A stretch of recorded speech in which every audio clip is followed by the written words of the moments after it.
kids, welcome back to Roto Talk.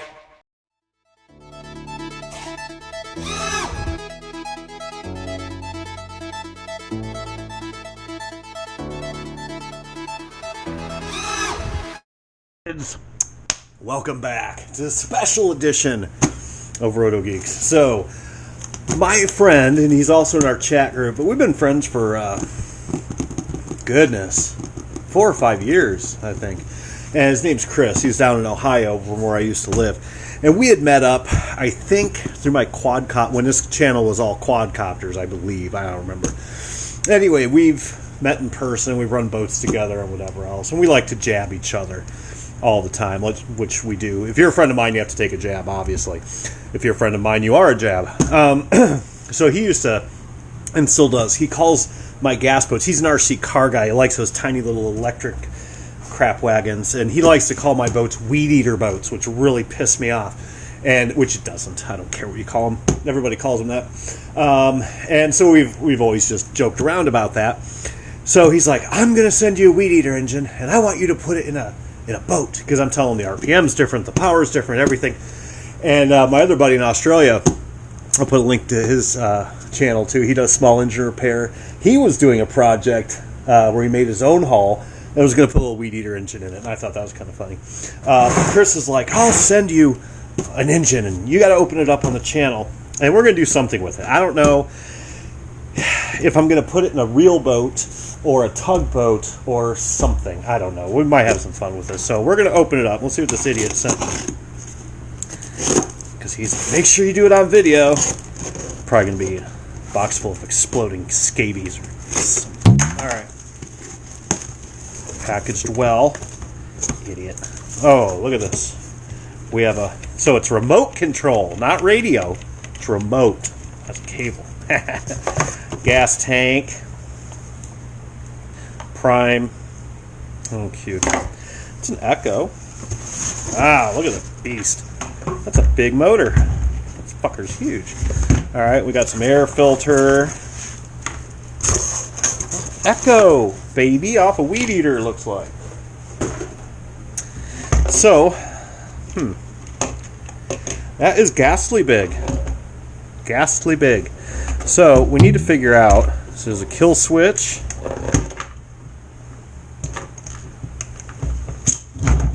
Got good compression. That's good. Guys are like, what are you going to do with this fucking thing? That doesn't fit.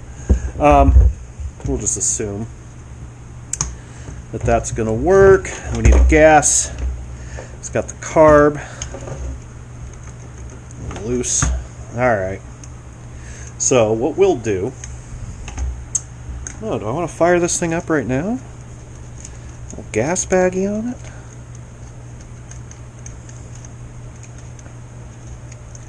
So you don't need any of this stuff. Okay. So, a square shaft adapter. We got to figure out. There's the muffler. Take off this casing. Man, that's a lot of muffler. Look how big that is. What is it? A 30cc. It's a nice little engine for what it is, I guess. I don't know. I fix a lot of these because I do a lot of small engine repair for friends and family, but I can't say I've ever taken one apart to put in a boat. So, looks like we've had some moisture in there, obviously. Maybe he ran it into the bathtub. I wouldn't doubt it. I know that one time when he took a bath. Yeah, so we'll see what we can figure out with the old Echo. Alright, so I decided to keep going on this for a little bit. And, I have to admit, I don't think I've ever torn down an Echo weed eater before. I mean, they're all the same, obviously. But some things kind of struck me. The thing was running stupid rich, if you can judge it by a spark plug, which you kind of can, but don't believe all the rumors. That's not indicative of a poor tuning. So this is a short bus carb, what I call a short bus carb, okay? And the short bus carb means it only has one adjustment, and that's your idle, okay? In the good old days, or with RC boats, you have a low needle, a high needle, low speed, high speed. But most lawn and garden gear nowadays is for short bus people. No disrespect intent. Well, if I read a thing that was interesting. It's like if you're offended, that's your problem. Is it really worth the price? I pay it gladly. Not mine. So, so this is for people that don't want to do anything. We may try a different carb, but we might just keep this carb on there just to prove a point. But what was interesting about this engine, and like I said, it has good compression. I'm assuming it has spark. We could test that real quick. I'm assuming it does. But the flywheel, my plan was to remove all of this and put in a collet somehow. Maybe even weld one on, I don't care. But the problem is the magneto is plastic. The flywheel, if you will, which has your cooling fins, and the magnet seated into it is plastic. Wow. I'm a little... Actually, it's got some... Yeah, I'm a little shocked by that, honestly. It's kind of surprising. So, the cool part is, it does have a little shoe clutch, a little centrifugal clutch. So if I keep this on, I have a clutch. So obviously, we all know weed eaters have clutches because they don't spin unless you gas them up. But I guess I just didn't think of it that way. Because I'm used to chainsaws, and chainsaws have clutches and stuff. I don't rebuild a lot of weed eaters. They're like $90. People just throw them away. But this might be cool to put in. I took the exhaust off. To put in a little tugboat. I think putting this in a real boat, Chris, which is what he wanted me to do, I don't see that working. You're going to end up with a tugboat that looks like a cracker box, or a tugboat that looks like a hydroplane. And I'm thinking, bear with me. We put it in this, right? So this is my tug. This is one of my rescue tugs. I've built like 7. I might order a whole new one, and that way I can build it around the engine. Just some simple 3D print. So this is a Zip Kit's Tugster. You can see I never bothered to clean any of the prints up. All right, this is just something I put together. No big deal. And I do have a servo winch with a catch buoy for pulling in boats, and it works real well. And then we just have a little, you can see it's a, oh no, I guess you can't. Yeah, there's the servo lead. So that is a endless rotation servo winch I 3D printed. Works real well. But this is the tug. You just have a little brushless motor. This is all Zip Kit's gear except for the servo. I don't even remember. It's at 1100 kV, and this runs off of a 3S. Got a tiny little ESC. But I'm thinking that son of a gun fits in there. How cool would it be? Now, here's the problem that we face. This is an air-cooled engine, and this is a contained cavity. Now, I think it would just be the coolest thing in the world. Now, I did build a diesel tug, and if I have any footage, I'll put it here.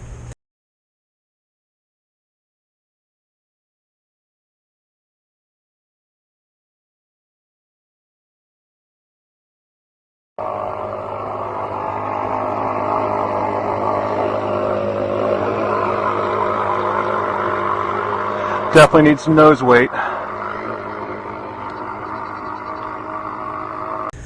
But diesel meaning it was a little nitro engine tug, and it was fun for a second, but that was it. And I've built a lot of tugs. No big deal.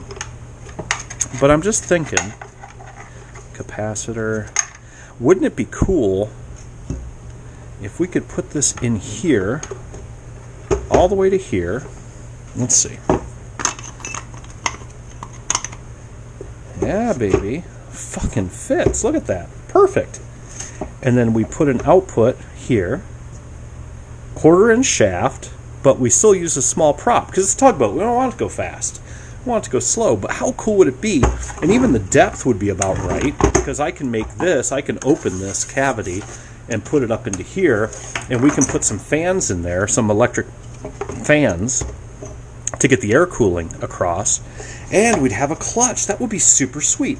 And then we might be able to, I might order a Zip Kit's muffler. They have a muffler for the original class of cracker boxes. The original class of cracker boxes had to be a flat bottom cracker. You had to have a 26cc engine, and you could not run a tuned pipe. And zip kits for like $12 or something, they still sell what's called a stack pipe, which is just a little muffler. It looks like a weed eater engine muffler, and it's got two little pipes coming off the top, and we could take those and put some heat-proof silicone on them and bring them out like a little chimney, run the sucker really rich, and you got smoke coming out of your tugboat. How neat would that be? I think this might be a cool endeavor, but I don't think I'm going to dismantle this one, even though this one's not the prettiest boat. It's very basic. Hang on.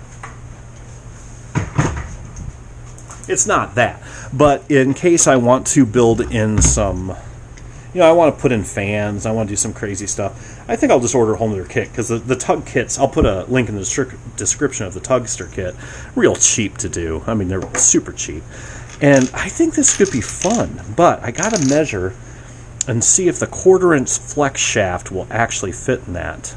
Hang on. So here's a normal flex shaft. There's two types of flex shafts, by the way. There's the kind that fits in a collet like we use, or I use, okay? And these are the kind that, are clamped into I'm painting our tunnel hull, sorry. These are the kind that clamp into our collet, okay? And then there's another kind that's a square, which I can make one of these a square. I mean, I got tons of these little pieces. And it looks like that might actually work. Now, reasonably low RPM. I'll see if I can maybe squish this down, but maybe from Joe I'll just buy a 1/4-inch square shaft, because I know he has them, at least he used to, and we'll just do it that way. Shit, you could probably just jam it in there, but I want it to be centered. If you go on your grinder and start grinding this stuff, it might be okay. Might try it. Why buy a whole new shaft if you don't need to? Well, I still need the stub, though. I don't know. I might do some experimenting with this, and we'll see. But I think that would work. Now, I know Chris sent me this, my buddy, in good faith that I would put this in a real boat, but let's be honest. You're still just going to have a tugboat that looks cool. You're not going to have a fast boat. It's just not going to happen. You've got half the RPM, half the horsepower, if that. It's not worth, the juice ain't worth the squeeze. But he sent me this engine. I want you to use it on the channel in a boat. So you know what? And we could even make this water cooled. Now you can't bolt on a Zenoa head, because this is a 2-bolt head, which is super, super cheap. That's why your weed eaters cost $80. You throw them away when they blow up. See this? There's a bolt there and a bolt there. That's it, holding this head on. It's garbage. This is a garbage engine. Now, thank you, Chris, for sending it to me. Don't get me wrong. I'm not looking gift horse in the mouth, but that's why nobody fixes weed eaters. You throw them away. They don't have the torque. They don't have the compression. They don't have the RPM for a boat. They just don't. If you get into those crazy huge, maybe chainsaw engines, you might be able to get something that resembles a Zenoa in speed, but this won't. And it'll blow up. It'll get so hot, it'll just blow. Now, one thing you can do is you can take some, and I did a video on this years ago, where you can take some copper tubing and heat it up, put sand in it, so it holds the curvature. The walls don't collapse that way. And then you can actually wrap it around here and give it some cooling that way. But if it's going to go in a tug, it might be okay. Just put some fans in there to circulate it. What would be the difference, right? Think about it. If you're on a weed eater and this thing's just out in the air, just like this, I mean, we're going to clean this thing up, obviously. But if you're just out in the air, but if we have fans blowing across it, I think it'll be okay. It's got great compression. I have no worries about getting it to run. The cylinder, the piston looks perfectly fine from this side. I will clean it. Might disassemble the whole thing, throw it in the ultrasonic cleaner just to give it some love. And that's where the kill switch goes that he gave me. I don't know. I just think it'd be really cool to have a gas tug. I don't know. Let me know what you think. So, till next time, kids, keep dry side up.